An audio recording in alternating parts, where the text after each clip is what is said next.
Says, you can do this kind of yoga exercise for the rest of your life. You won't awaken spiritual insight. Nor will the awakening of a higher energy come into being. You know, in the East has word for this called Kundalini. Some of you probably have read or been caught in that word. But most of the people, as far as I've discussed with them, who have gone into this matter very deeply, they're always quoting somebody else back to the original mischief maker. Sorry, I just want to...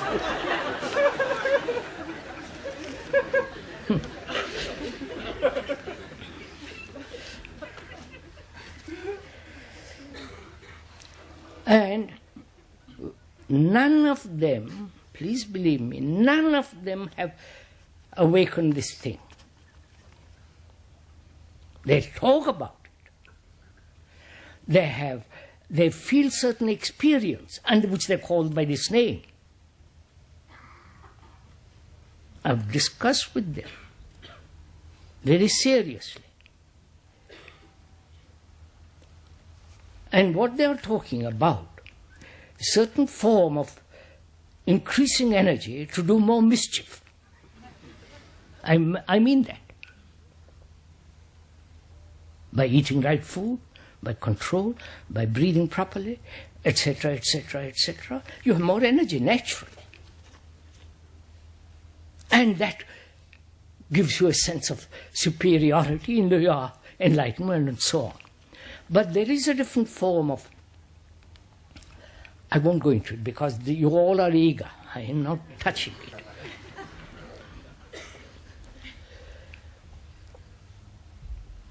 That can only happen when the self is not.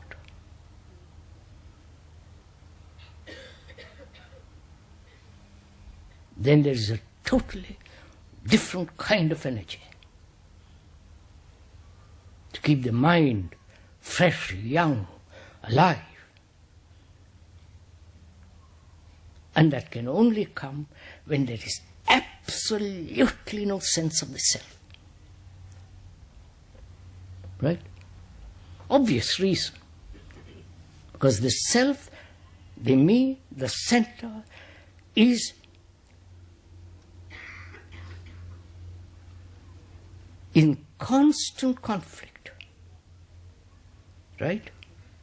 Wanting, not wanting, creating dualities, opposing desires, this constant struggle that's going on. As long as that struggle is going on, there is a wastage of energy, obviously. When that struggle is not, there is totally different kind of energy taking place. Right?